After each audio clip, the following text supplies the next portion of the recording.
What's up, everybody? This is the Jedi. We are back in full effect, everybody. Back in full effect.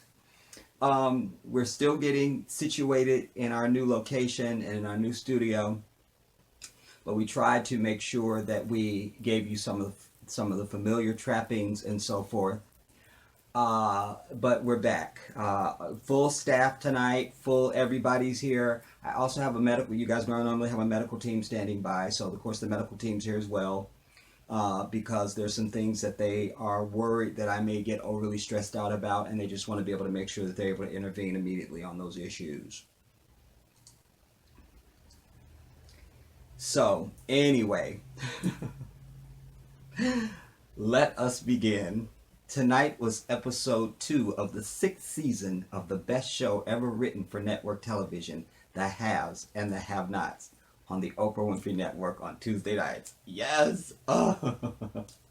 Tonight's episode was called Searching for a Mother's Love. Now, you guys, they denied us all last week. All right? There was absolutely no sighting of the High Empress, the High Queen of all evil, and that is Stormcloud bitch from hell. Yes, yes. Now we need a chance to really sort of see Stormcloud tonight. They teased us, but that's fine. That's fine. We will take whatever we can get. And I told Tyler, I said, Tyler, I've seen the ads that are running for fans that are, wanting you to bring back the pains and all of it.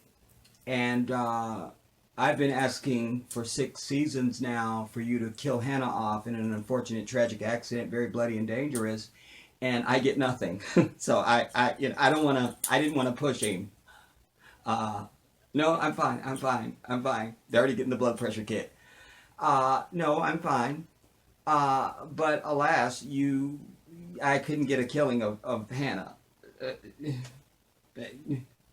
I was just a little concerned about that. Just a little concerned. Hold on, you guys. Technicals, how are we doing on angles? How's my look? I can see my monitor. You guys, what are you seeing?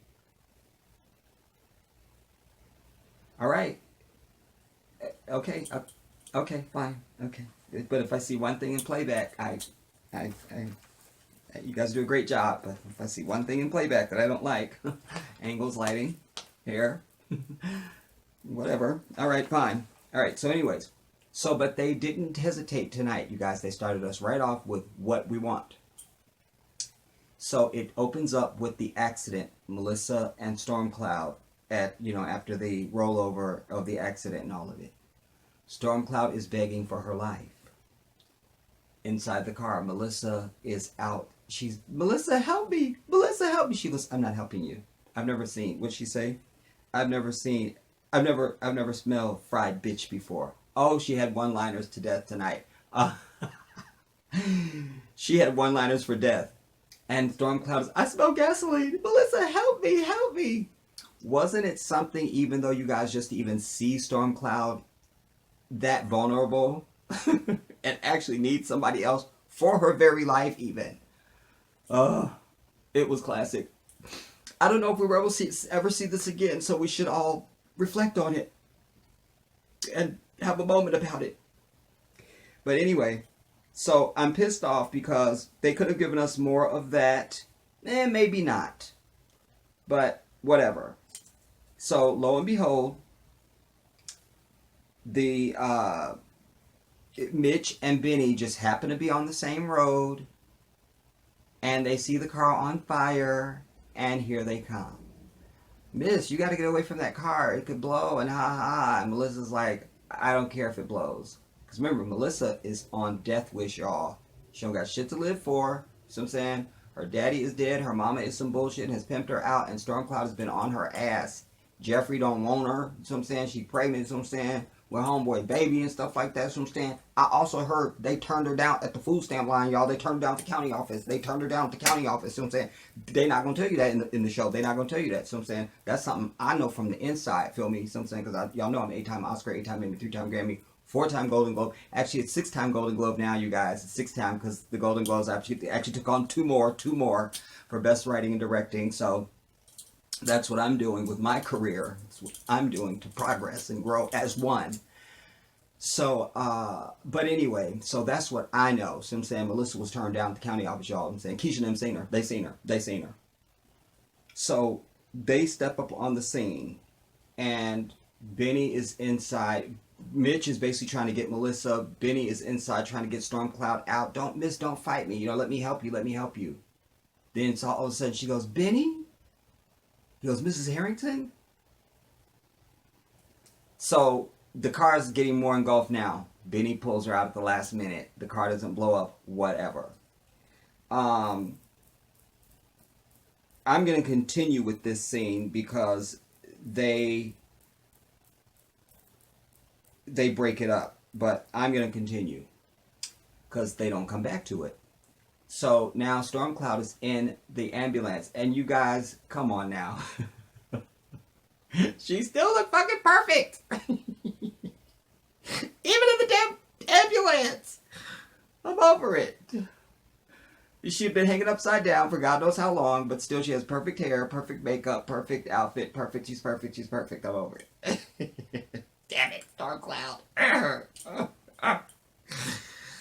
Benny, would you come with me to the hospital? He goes, nah, Miss Harrington, I don't think I'm doing that, bitch. You too dusty and evil. Him being told that's not what he said, but he could have been thinking that, you guys. Sometimes I have to give you what I think the character might have been inferring. All right, but that's not what he said. Fine, fine. All right, I'm going to stick to you guys, my script supervisor. I'll stay on. I will. Fine, fine. Anyways, she goes, Benny, I need you to come with me. I don't have anyone. I don't have anyone. Because I'm too hateful and evil. Anyways, so... So Mitch is damn save a hoe ass, save a victim at all times ass. Mitch has got to go. He's going to be on my list of tragic accidents, everybody. I've decided this with everybody. I've decided this, and so I'm writing it. So look for that. Mitch is going to be going down very soon, and I'm sorry about it, but it's something I have to do as an executive decision as a writer, director, producer on this show. So he's like, Benny, go ahead and go with her. Go with her. Okay, Mitch, I'll go with her after you learn English. How about that? How about that? Now I'll just go with Mrs. Harrington in the ambulance. I'll do it. No problem. You learn perfect English and stop talking like a Guido, and I'll go to the hospital with Mrs. Harrington. Everybody gets what they want. It's a win-win proposition here. Win-win, win-win, win-win. Anyways, so Benny goes, okay. And then they're telling Melissa she has to go. She goes, I don't want to go. I don't need to. And they're like, Miss, it's our protocol that your dusty ass is going to the hospital to help us. So take your shit. Bring your shit. So that closes out that scene. Now then, we see Jim at the hotel. And shout out to the troop, I can't remember your name now, who made me aware. I'm concerned about light balance on this because what I'm getting in my monitor, you guys are seeing nothing but bright. All right, fine. Anyways, because remember, shout out to the troop that had told me that David had given Erica's fake ass the black card. I didn't see that happen. Tonight when I saw recently or last time on it, Loving or the Haves and Have-Nots, then I saw it. But again, that's one of the little things where if you're looking down writing, you miss it. You see, this is work, you guys. So I can't remember who it is now, so I apologize. Please forgive me. But somebody let me know that. So, anyway, so remember, because Jim had told him to call and get the reservation because Jim doesn't have his wallet and he doesn't have any money and he's over it. So there's Jim at the damn hotel now. The dude is still giving him shit. He goes, if you don't let me in this bitch, it was one of my lines that I would say. And why wouldn't it be? Because I write, direct, and produce on this show. So of course it'd be something I would say that I'm gonna write. So Jim is like, I will burn this bitch down. I will burn this bitch down. Understand that? So the dude finally goes, how about I just put it under Mr. Harrington's name, for you. So finally he goes, and don't think I don't know what's going on with you and my wife. You know, I will bury you or some bullshit. So the dude finally goes ahead and just processes it and gives him a key. Then we immediately see Jim in his room. Quita, I'm Quincy's sister with my cold grits. We're gonna find out that's Hannah's daughter. I'm telling you. All right. Anyways, so he sees the DA on TV, and they're saying, yeah, we'll soon have an arrest in the death of Jennifer Salas, and you know, but we can't give you details now. We just can't. We can't. And he just sort of, you know, scurries away. All right. So Jim sees this report on TV. Boom. Next thing you know, he's getting a call from Oscar. Oscar's at the door. So Oscar comes into the room, and Jim is getting on his ass, you know, because their whole thing, remember, Jim wants to try to get Wyatt's money back, this $12 million. But we find out that Oscar tells Jim, yeah, we found the shit. Turns out Wyatt's money is offshore. And there's some little black chick that got a hold of his credit card and has been trying to use it. The police notified, and you know, and were able to shut it down, but I think she still has some kind of, she still had some kind of access, but we know that's not true anymore now, because we know that the cops rolled up on Quita ass at the ATM. So I'm saying she was trying to get money out for her Newport. So I'm saying she was. So I'm saying she was though. But she was though. But she was. But she was. So I'm right still. Anyways. So Jim is like, well, I want my money. I want that money, Oscar. And you need to, and he's like, but you haven't even fucking paid me. You know, he was like, just, you know, I'll call and give you the account information, like, once you basically have things secured and everything. So Oscar's like, fine. So he takes off. Then we see now Wyatt is waking up. I didn't catch the name of the dude that was in his apartment. But it doesn't matter, because I don't think we won't see a lot of him anyway, because Wyatt got rid of his ass tonight. But remember, last week, Wyatt and Anna had their little tryst. The bitch was inappropriate and unprofessional. I didn't write that, by the way. That was Tyler. Everybody, that was Tyler. I don't get into seedy, inappropriate relationships between adults and things of that nature. I don't do that, you understand? That's not my style, all right? That's not something I would do, all right? That's okay. So, this dude is there, and Wyatt is like, who are you? Like, what the fuck? And dude's like, yeah, I'm whoever. Like, I'm the ghost of Christmas past or something. He's like, I'm dude. Like, Anna is out, homie, because y'all smashed. You know what I'm saying? That's inappropriate. You know what I'm saying? She a recovering addict. You know what I'm saying? And she was inappropriate and unprofessional. You know what I'm saying? We didn't appreciate the shit. You know what I'm saying? So we had to bounce her up out your life. But I'm her. You know what I'm saying? I'm her for you. Wyatt's like, hell no, I want Anna. And he's trying to call her. He's like, don't try and call her. She's not going to answer. Wyatt's calling. This how you leave me? This how you leave me? This what you do, Anna? Click. So he doesn't get Anna. So the dude is like, well, look, I'm here for you if you need me, blah, blah, blah. Wyatt's like, out, homie, out. Take your shit. Get your shit. Take your shit. Take your ass. Get your shit. So dude is out. Now, we don't know what's going to happen with Wyatt now, because Wyatt is very vulnerable now. He's still in recovery. He's lost Anna, potentially. But Anna could come back and creep. We don't know. And I think I see Wyatt spiraling back down into another potential overdose. And maybe this time we kill him off. I don't know. I'm in talks. Anyways. So then we see, oh, and also Wyatt, then we see Wyatt gets a call.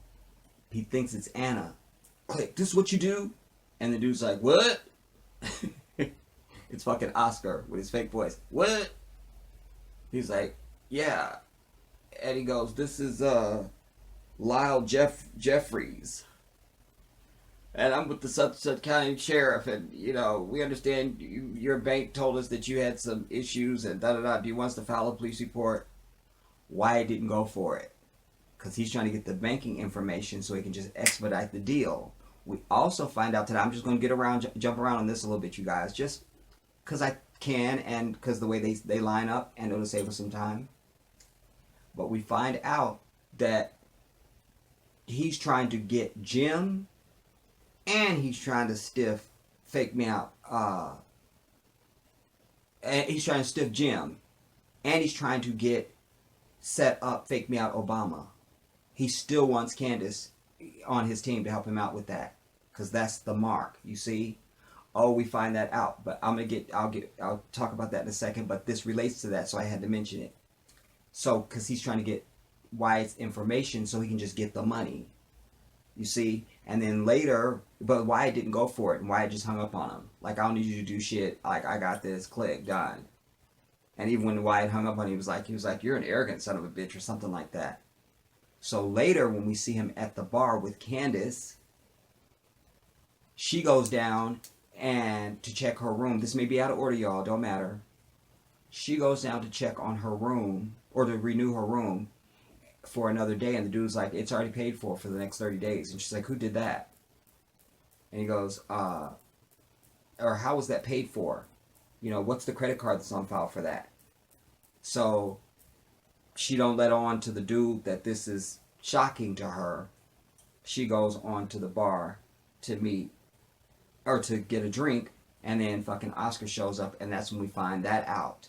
He's still begging her, you know, and telling her, like, you just, like, how long are you just going to do this? Like, I got a mark for you that could be way more lucrative for you, and here you are still going from John to John, like just some little whore. Like, what? You're not the Candice that I knew before. Like, what happened to you? You know? I'll get into his language a little later, you guys, because I'll revisit that scene again, because I want to dispense with this other scene of the hotel dude, whose name I can't remember, whatever. I think it's Bruno or something. That's what I thought I heard, so I wrote it down. And I'm also pissed at Tyler about the director of sound tonight. You see what I'm saying? The boom operator was not. I mean, if I can't hear sound, you see, then that's a failed production, and I would go back and reshoot all those scenes. That's me. You see what I'm saying? But Tyler is not the pedigree that I am as a writer, director, and producer. He just doesn't have what it takes to be in this industry and be a successful writer, director, and producer. I'm getting worked up. All right, I'm fine, doctors. I'm fine. All right, tell somebody to bring me something cold to drink. Do it now. Do it now.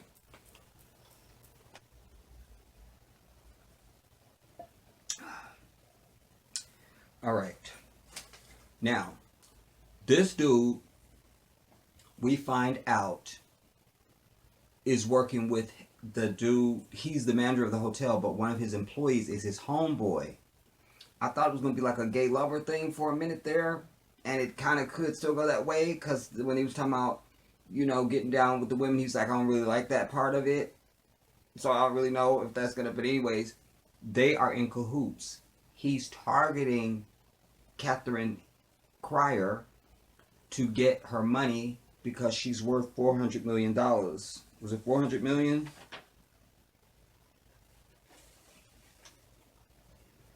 Damn it, I didn't write down the amount. Doesn't matter. It's not important. I'm over it. Anyways, the bitch has more money than me and you will ever have. That's what they said. All right. And they actually looked into the camera when they said that.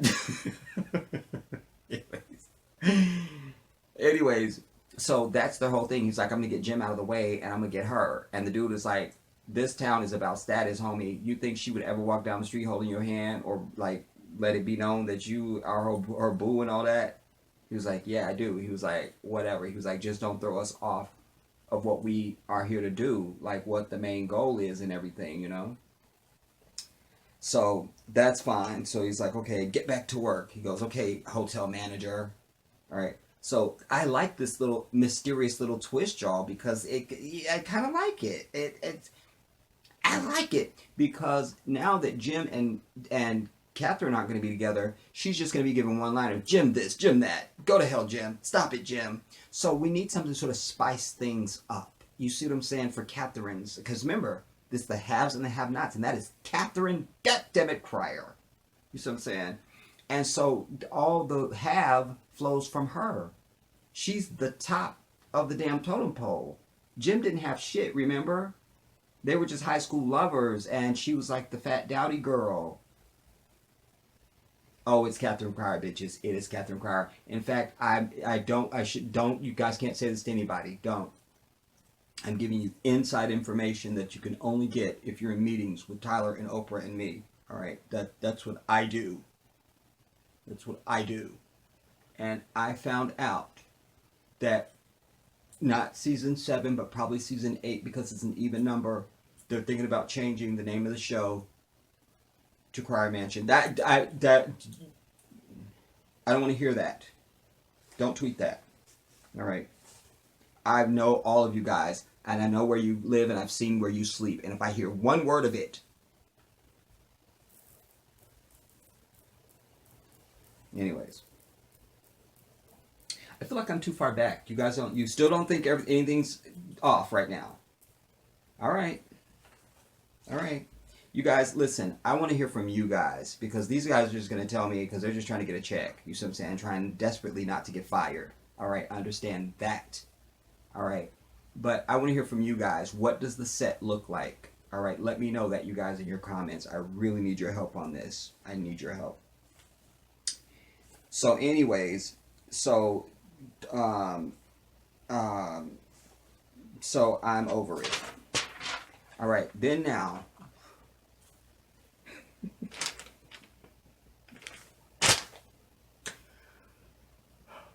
why do I have to do this? Let me make sure I didn't miss a scene, y'all, because anything to stall this next scene. Y'all know how I get. Blah, blah, blah. I told you Jim said they should have the money in about a week. He also told Oscar he wants to get a hold of somebody at the DA for him. I forgot that. The card.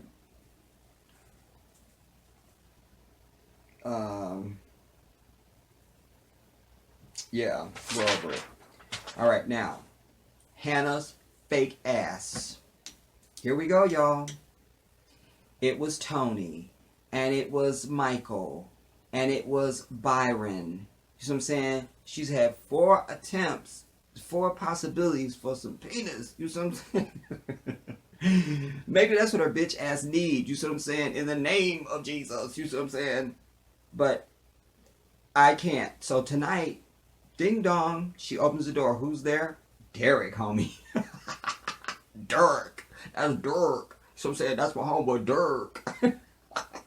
Why, black people? Why? I love us so much. That's Dirk. So it was Derek. Damn it. I'm over it. Anyways. So it's Derek, and he's strapped it, so I'm saying, guns out to here, so I'm saying, neck, so I'm saying, just all this, so I'm saying, all this, so I'm saying, all this. I can't with me. I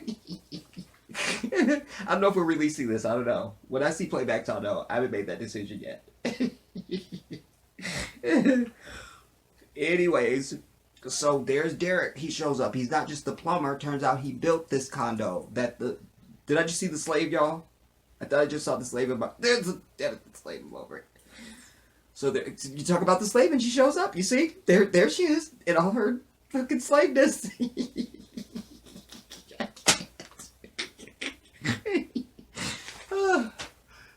So she's already. You saw when she opened the door, the heifer had lust in her eyes. Let us recognize looks. Now, damn it. Anyways, so she goes, "Can I help you?" He's like, "I'm the plumber. I came to fix your leak." And it was a little soft pornish, you know what I'm saying? Because at one point he was like, "How long's it been leaking?" You know, it's like, again, Tyler wrote this. I didn't write this scene. All right, you guys know when you guys know my writing and producing. You already know. You know. I don't need to get into it. I kid. You guys know my work. I don't need to do anything. I don't need to. Anyways. So, They introduced themselves. She's like, I'm the slave of plantation number 3. That's what she said. Damn it. And so she said, well, Massa didn't say nothing about you was going to be all strapping and all of this. That's what she said. Are you questioning me? You're the script supervisor. I wrote and produced this entire sequence. So, what do you... Well, not this sequence, but the show in general. So, don't fucking question me. No, doctor, I'm fine. I'm fine. Really, I'm fine. I'm fine. I'm fine! Alright, maybe just a Valium. Maybe something. And some oxygen. Anyways. So, don't just white people take Valium. What the fuck did I put Valium out of my ass for? That's like old white lady. Like the Valium and the mint julep. Talk amongst yourselves. Anyways, so they are small talking, and she wants fucking Derek, everybody. And Derek wants her. You know, he was looking at her like, oh, this kind of nice little lady, you know what I'm saying? But we also find out later that Catherine Cryer knew he would be a little bit of eye candy for this slave-ass bitch. And so she was trying to help her sister out, you know what I'm saying? But she don't know that she's so dedicated to Massa that she never gonna even... Anyways. So, she's saying, she lets him know, like, in their small talk that this ain't her crib. Like, she's just staying there. She was like, I can't afford it. And he was like, well, I got some other places, you know, that are over on the other side of town. She was like, I lived over there for 30-something years. All them years I was working in Massa's plantation and picking cotton and harvesting the tobacco and the watermelons. I was over there for, I think it was 35 years. Think it was, believe it to be 35 years. Believe it. I believe it was. Said the runaway slave. That's what she said, everybody. Again, I'm only here to bring you what was in the original script, all right? That's the benefit you get of seeing my review of this show. Anyways, it's just one of the many benefits. They're too numerous to enumerate. So anyways, so he's like, well, I got some stuff on the other side of town, on that side of town that would probably be in your price range. She was like, well, all right. So he says, I'll give you my card. Slave gets a call. It's the morgue. I thought they was calling about Quincy, y'all, for some reason. Like, grown Quincy Sr. But they were calling about my widow Quincy.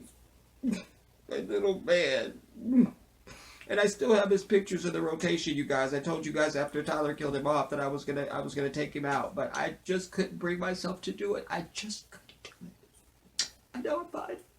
I'm fine. Just... No, don't stop camera. I want the fans to see this. Anyways. Power through, Jedi. Power through. So anyways. Why did I get a fucking country accent?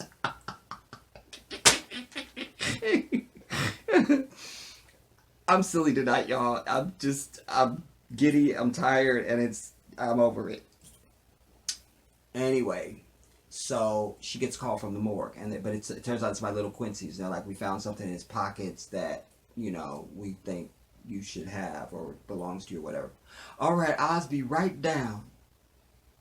So now she has to call Massa to find out if it's okay to leave her brother in the house. You see what I'm saying? Black mistrust. I had to point it out. See what I'm saying? Don't get me to preaching. See what I'm saying? Don't get me to go Black Panther on this damn review right now. I don't want to have to do it. I don't want to have to do it. So I'm saying, don't provoke. So I'm saying, don't provoke, homie.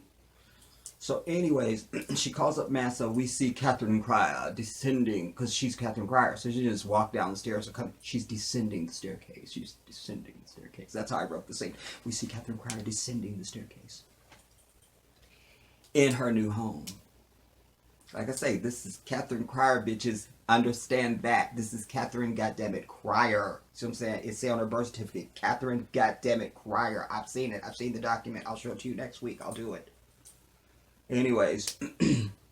Massa, I was calling. She goes, oh, you met Derek? And she goes, I'm sorry, what? She goes, oh, too soon? She's going to be shacked up with Derek, everybody. It's going to happen because I'm writing the scene. Derek is, when he fixes the damn plumbing, he's going to do something where the moment the bitch turns on the shower, the whole shower head comes off and it's water coming out of the walls and everything. She will have to call Derek in a fit of panic. He shows up, they both get wet, and oh my God, did we just slip on the bathroom floor? And is that us naked now? I'm writing the scene. I'm telling you, you're going to see that. You're going to see this. You're going to see this. You're going to see this. I've already spoken with Oprah, and I'm definitely getting it through censors. So it's a done deal. Just look for that. Look for that. Again, I do what I can for my audience. So anyways, so she's like, yeah, Derek is, we've known him forever. Like, you could totally leave him there. She was like, because they called me from the morgue and they want me to come down. It's something about Lil Q. And I just wanted to call you, Master, and be sure, Miss Cryer, that you be okay. Because I would be powerful disappointed if I ever made you mad, Master. And she was doing like this on the other end of the phone. There's slave ass bitch. There she is. Anyways. So she tells Derek she's going to be out. And she puts on her bonnet and the stick with the thing on the with the bandana tied on it. She walks out. I'm over it. I'm over it. Shout out to C Tuner. Anyways, so collect yourself, Jedi. So I'm just gonna go to this because I may as well, because it's on my mind and I don't need to not go to it. When she gets down there, the fucking coroner gives her this bag, and I'm pissed. That's the reason why I'm skipping to this, because I couldn't read the note, everybody. I couldn't read it. Remember, I get one shot at this show. One. And I just couldn't see it. I don't know what it said. I know it was something from my little Quincy's that had my name on it that said, Uncle Jedi, I will love you always, and I was going to make a marshmallow man for you. That's what my little man would have did for me.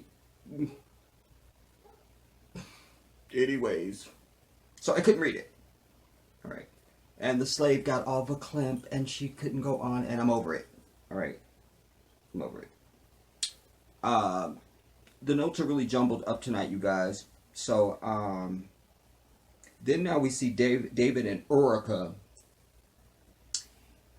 And I kind of liked it because, oh, this isn't the first scene. This is the first scene with them where David is trying to put this bed together in the room. Can I just tell y'all, I'm a sucker for hardwood floors. I am a sucker. Hear this. Write it down. There will be a pop quiz. I am a sucker for hardwood floors, you guys. It's something about my soul that responds to that.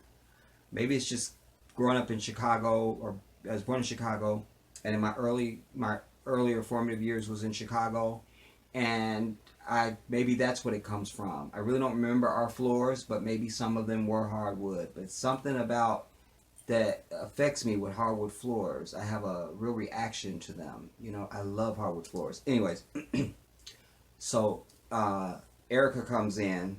The bitch has been shopping. I'm over it. And she's like, you trying to put the bed together? And he's like, yeah. And she can see that she's kind of like, he's like, what? She goes, it's very masculine.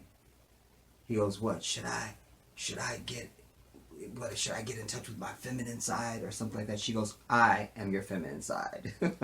Damn it, I just laughed at something Erica said that was cute. I'm over it. This is a sign of the end. There's going to be locusts in the morning. There's going to be locusts. There's going to be locusts. I'm telling you, it's locusts. It's going to be locusts. Anyways, so, okay, it was a cute moment. There, I said it. So, he goes, and I see you've gone shopping. She goes, but I only spent $400.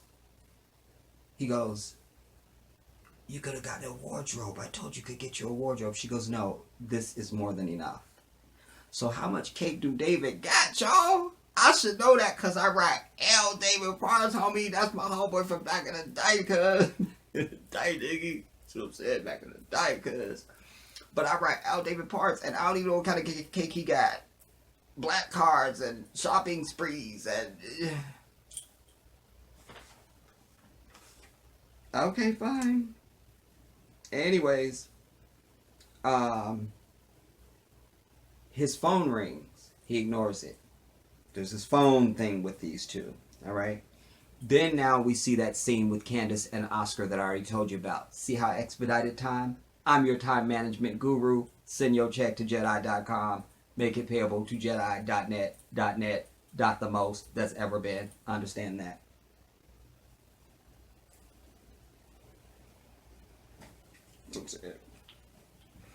Also, quick shout out to my boo.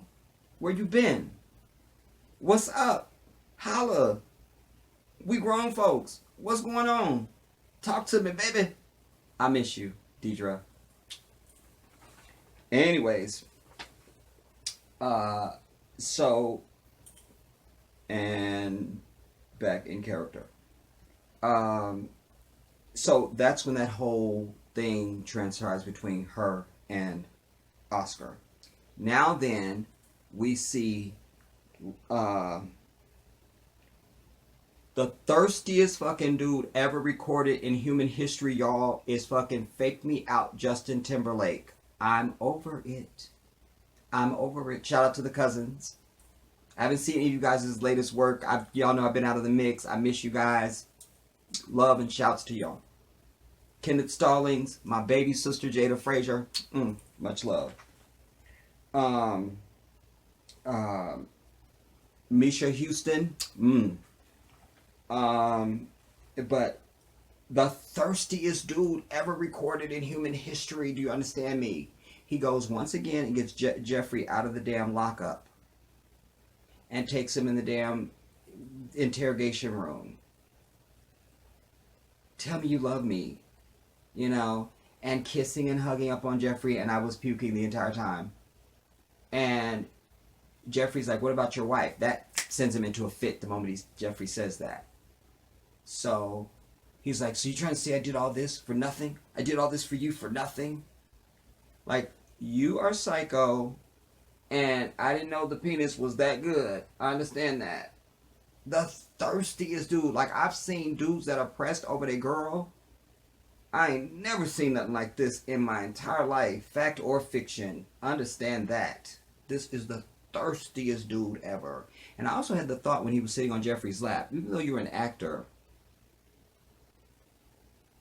I guess it's still, you just have to act. Ugh. Like, I can't, y'all. My career would come to a crashing halt right there, I promise you. It just would. Damn it all. I'm over it. I mean, if I'm gonna play that role, then you gotta give me somebody black at least. I just don't see I could have Justin Timberlake filling up on me. I don't really think I could go through that. I feel as though so I'm saying that would just kind of be a D grade for me. So I'm saying I feel as though I could really go through that. So I'm saying in my acting career, so as an Oscar winner, so as a budgeting actor, so I'm saying all this type of thing. Feel me? I don't know if I could go through that. But alas, so Jeffrey's like, just take me back to my cell, whatever, because he wants him to help him get a hold of David. That's what he needs from Justin. So he's like, okay. So it was just a throwaway scene. It wasn't really a throwaway, but it makes me sick and I'm over it. So, and there's no real value in it. So I just need to mention it just to be thorough, and we're moving on. All right. Because the next thing is way more important than that anyways. We see Landon and Fake Me Out Obama. Charles is having a problem. Landon is like good casting, y'all. I believe him as this character. I believe it. Like, yeah, that's the dude. That's him. And so, and we get this chance to see Landon really shine without Maggie. You see? So I'm appreciating him in a different way now, because we know that Landon is savvy, he's shady, but he's smart too. There's a lot of nuance there. So, but anyway, so he helps Fake Me Out Obama fix his iPad.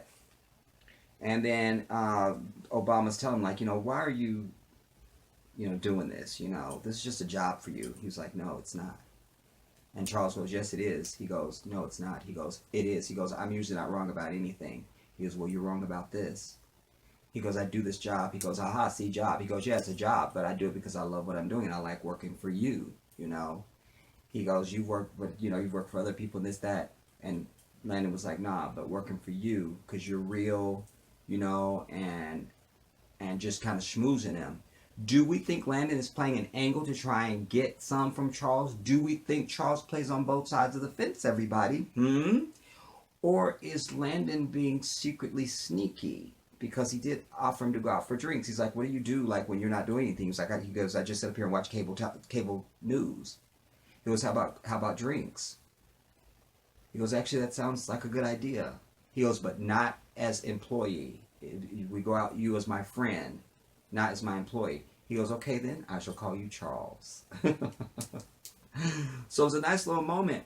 But what does it mean? You see what I'm saying? Is Landon going to try and get him sauced up? You see what I'm saying? Then try and take him. You see what I'm saying? I don't even know, son. I don't even know because they write that in another department that I'm not even in. So I'm saying that's down the hall. So I'm saying to the left. So I'm saying I'm not even in that room. So I'm saying I'll be up there with Oprah and Tyler now. So I'm saying that's where I'll be at. So I'm saying recognize game, fool. Oh, but there was one little thing, y'all, that I remember with Candice and Oscar. When he said, because he know a lot of stuff. I'm going to have to go back to that scene because she, with Quita, and she's like, what's going on with that? And then now Candice is like, I want in. If you're trying to get it, just, anyways. But he said, feel me. She goes, don't ever say feel me. That's so 90s.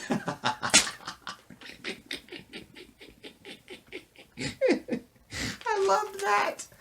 I love that. I may have to go back into that scene a little bit more, y'all, because she's still mad at him for stealing her money. He's telling her that Fake Me Out Obama still asks about her. She goes, he does. She goes, how do you know that? He goes, I have people. And he actually gets a call from somebody he's asking, do they have Quita in custody at the police station? And he's telling her she's a fool not to go for First Lady. Like, just come on in and work this whole Mark thing with me and be goddammit First Lady. Do you know how much retired First Ladies make? Runaway slave them over it. Anyways, and then the other part I already told you about. But anyways, I had to get in that feel me part. That was just priceless. Anyways. Then we see David and Erica with their sort of mini picnic in the middle of the floor in their big foyer. This was a nice scene, And even though I cannot stand the fuck out of Erica, I still was able to drink in the beauty of this beautiful black woman and this brother doing their thing. You see what I'm saying? Just that there's anything that's showing us not as savage, and some bullshit that just we're not, like this was a rewarding scene for us as a people, I liked it. I cannot stand the fuck out of Erica. And do we think she is completely falling for David now, you guys? Let me know, troops. Let me know. And I'm pissed at the scene because they're guzzling Dom Perignon. David fixes food. But then their phones ring. And they're both going to not answer it. Then she sees it's Candice. I didn't hear a single thing that Candice said. The audio was just too bad for me. It was just too bad. I have no idea what Candice said. I know Candice was on her ass. And something that she wants her to do immediately. And she's like, I can't do that right now. I couldn't hear Candice's part. This is another failed attempt on Tyler's part at being a writer, director, and producer on a show. He just doesn't have the pedigree, everybody. He just doesn't have it. He just doesn't have it. He just doesn't have it. Just doesn't have it. Now, he just doesn't have it. I've known Tyler Perry for 15 years, all right? I'm the one who started his career. I did that. All right, that was me. I did that. You see what I'm saying? And I can tell you, as someone who tried to mentor him, he just doesn't have the pedigree. He just doesn't have it. He just doesn't have the pedigree. So anyways, so she gets off the phone And she's telling David, that was my sister, you know, it's just my sister. Fake bitch, fake, fake, fake, fake ass bitch. Fake, fake, the fakest bitch ever. Fake. The fake, fake. Anyways, total back being fake. Anyways, David brings out the food.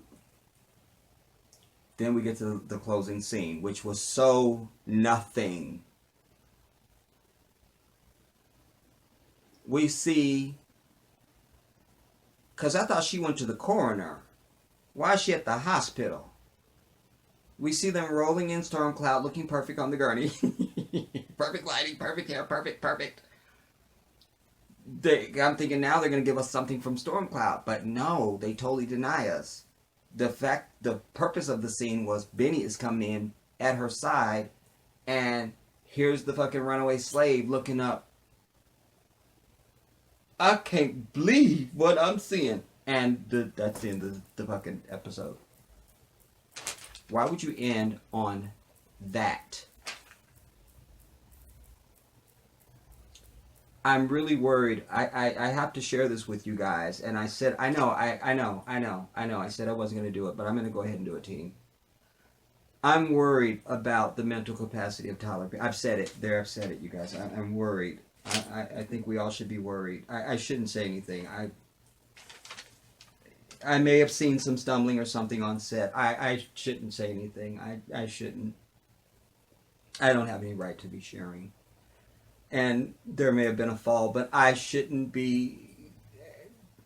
He couldn't remember my name. He couldn't remember my name. So I'm just going to leave it there because I don't want to get into it. I don't want to be. I don't think it's my place to be sharing that with you. So it's not my place, you understand, to do that. So alas. But I think next week, you guys, they have to give us Stormcloud. And in what they teased tonight, Melissa, I hope that she tortures the fuck out of Stormcloud while she's in that damn hospital. But be very careful, Melissa. Because Stormcloud can be on a hospital bed and still make things happen to you. Watch your ass, girl. Watch your ass. Watch your ass. Stormcloud has every fucking thing buttoned down. And she does not stop. She does not ever slack on dotting every I and crossing every T.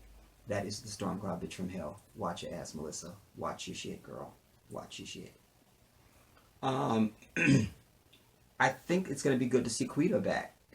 Y'all know I get so much comedy out of her. Quita. God damn it, Quita. So I think Stormcloud would be the focus of my little Quincy, my little man. May he rest in peace. Anyways. What was I saying? Hold up the cue card.